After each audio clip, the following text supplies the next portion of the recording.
This is what it feels like driving into Nashville, Tennessee at 6 a.m. on a Monday morning. You spend 10 straight minutes barreling down I-40, passing through a skyline filled with steel and glass, while cranes stitch together giant towers that existed only on paper just a few years ago. Names like Crescent Communities, Heinz, and Skankska are busy crafting up new spaces that transform Music City one fancy rooftop bar or pricey restaurant at a time. There's a new wealthy class in Tennessee, and corporate America has taken notice.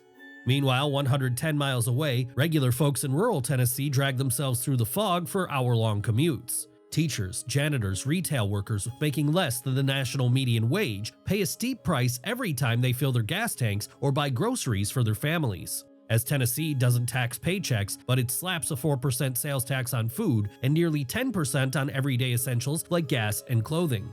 An extra squeeze for regular people already stretched thin in a state where rising costs have eclipsed incremental growth in average incomes. Corporate suites rejoice as regressive taxes benefit the fortunate at the cost of people trying to put food on the table and get to work. A janitor working at Nashville's Bridgestone Arena hustles hard for like $12 an hour, sometimes having to double up shifts just to afford the $1,600 a month apartment they rented for nearly half that price just a handful of years ago. On the whole, Nashville home prices have more than doubled in just a decade, as the American dream has slipped past most of Tennessee.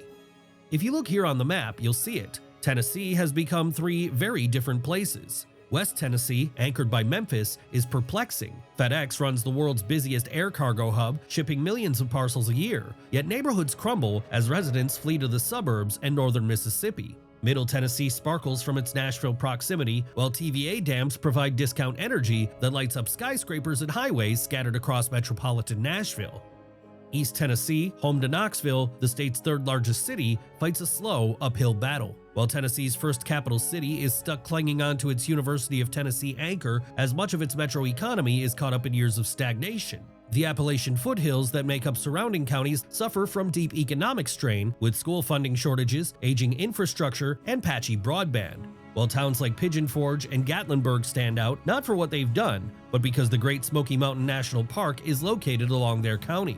That's because having the nation's most visited national park in your backyard generates opportunity, as tourism pumps a whopping $3.8 billion a year into this one East Tennessee county. That's how you get a Margaritaville, a Dave & Buster's, and a Ripley's Believe It or Not aquarium in an Appalachian foothills that's often known for its struggles.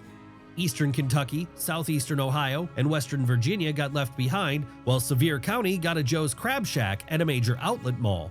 It isn't the mountains themselves, stretching all the way from central Alabama up past the Canadian border. No, it's because President Calvin Coolidge signed a piece of paper in 1940. Chattanooga is just a couple of hours south of Knoxville, but it benefits from Atlanta proximity more than foothills tourism, as Cobb County at the edge of metro Atlanta is just 85 miles from the city's center, something that's helped make lower-cost Chattanooga a prime target for opportunities in advanced logistics and modern manufacturing. It isn't just luck, it's perhaps America's most advantageous natural geography.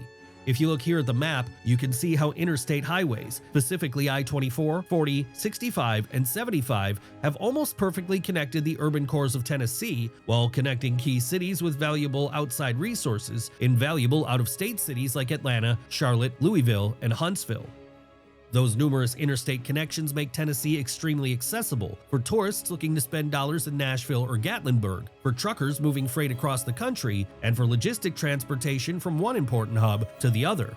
But far from these borders, about as far as you can get in a state shaped like a parallelogram, you will find the middle of Tennessee city of Murfreesboro. Murfreesboro sits at the edge of metropolitan Nashville as the largest suburb to be part of the increasingly sprawling metro area. Though keep in mind that, like much of Nashville specifically, and Tennessee in general, all that growth has given rise to a far more expensive Murfreesboro with a far more competitive housing market.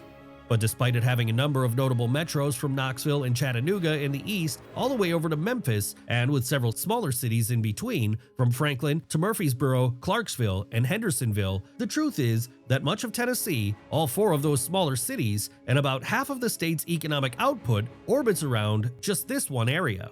Nashville, in many ways, is Tennessee, but isn't exactly easy to define. If you've been there, then you know what I mean.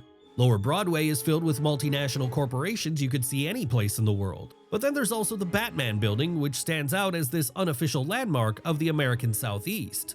If you walk down Music Row on a Saturday night, you can feel the cultural vibe that made the city famous. But a couple of streets over, and it's tourism shops, cowboy memorabilia, and the nearly endless businesses trying to profit off this idea of what Nashville used to be, when everyday life in the city has gotten a lot harder for normal people, with high sales taxes, incomes that don't grow with living costs, and median home prices that have exceeded $500,000.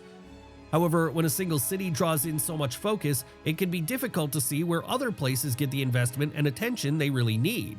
All while Nashville just keeps growing, past even its wildest dreams. One Four Seasons at a time, one Ritz-Carlton at a time. But keep in mind, this opulent capital city only makes up about 1% of the state's land.